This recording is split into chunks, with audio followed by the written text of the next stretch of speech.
So I was watching, and I'm looking it up now. I don't know who the Mets hitting coach is this year. I'm trying to Google it, but my phone is Chavez, acting up. Eric Chavez. Eric Right, Chavez. right, right, Yeah. right, right.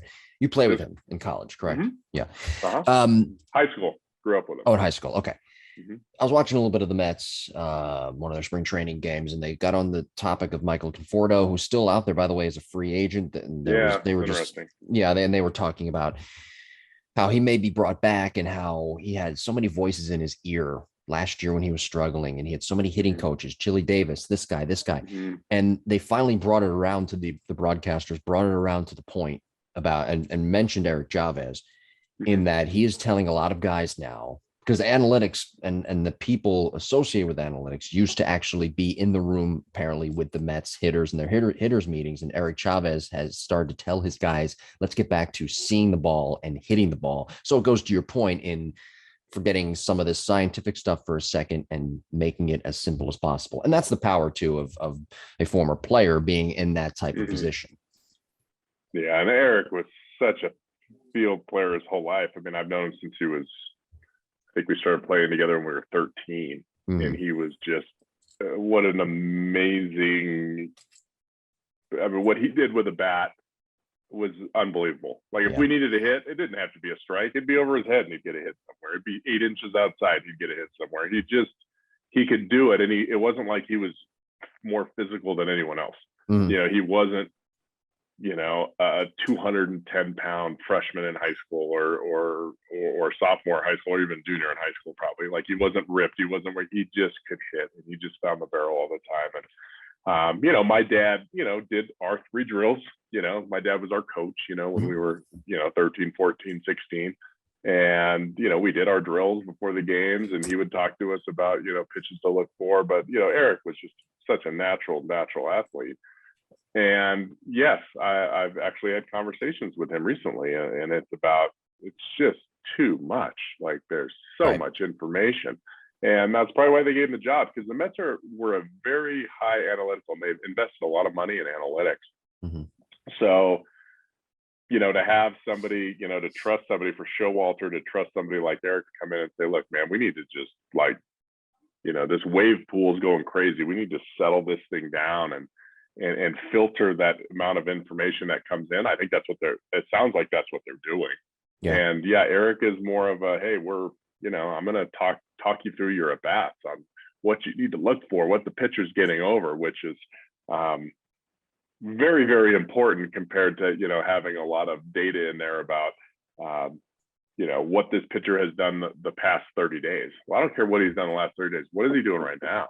Right. We don't have data on what he's doing right now.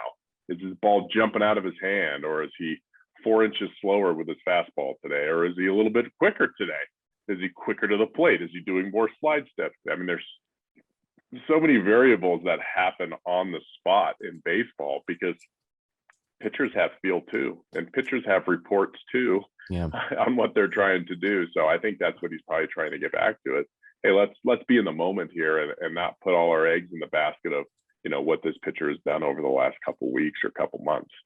I still, and I could be completely off base here, but I'm still under the belief. And by the way, thank you to JJ. Email us, anybody out there with your questions, jimbopodcast21@gmail.com. I'm still under the belief, though, that analytics, if it supplements pitchers, it actually helps them more than it would a hitter, because hitting a baseball, no disrespect to pitchers, they're in control of the game, but it's the hardest thing to do in baseball, hitting a baseball, and the hardest thing to do in all of sports. And if you have all this analytical information, all these things inside of your head as you're trying to hit a baseball in what is an era where we are seeing some of the best pitching of all time, you know what?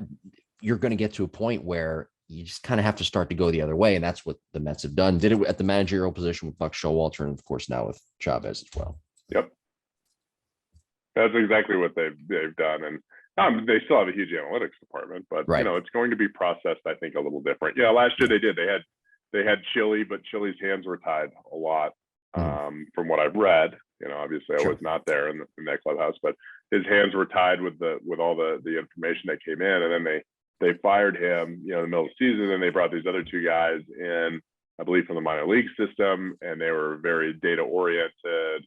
and analytical, and then that didn't work, and so they blamed everybody.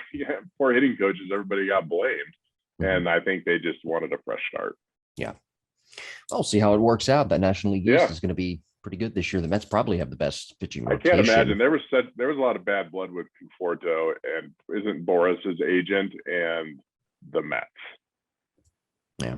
Early in the offseason. So if he goes back there, that'll be really interesting. Well, but Conforto, remember, he was offered a deal $100+ million last year and decided to turn it down. So that's on him as well.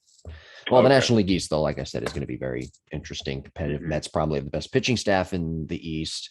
Phillies got better. And of course, the Braves, reigning World Series champs, got Matt Olson. It's going to be a lot of fun. All Eastern divisions this year are going to be a lot of fun. It's probably going to be a 2-way, 3-way race, probably in the National League West. And we'll see. Anything goes, I guess, in the Central. I still got the Cardinals because they're just perennial winners. Let's get into today's topic, though, blocking out distractions for offensive players. You should have the Brewers. That's who you should have, but that's all right. We can talk about that. You know what? Let me tell you, I was looking at, I apologize for that. I was looking at some projections, though, yesterday. The Brewers, according to Fangraphs, I think they have like a 78% chance to make the postseason. So my apologies to everybody. The Brewers win, man. Brewers are smart. They may not go after crazy, $140 million talent all the time, but get it done. They get it done. Good pitching. Going to play good defense. They're going to hit. They're going to have some timely hitting. Okay. If you ever mention the Cardinals again, it's the end of the show. All right. Sorry. Just kidding. Ep's in a great mood today, everybody. I don't know if you've noticed that. I'm excited. McCutcheon's a Brewer, man. That guy's awesome. He's, twilight of the career, but he's exciting. I like McCutcheon. He's a good player. Good. He's had a very nice career.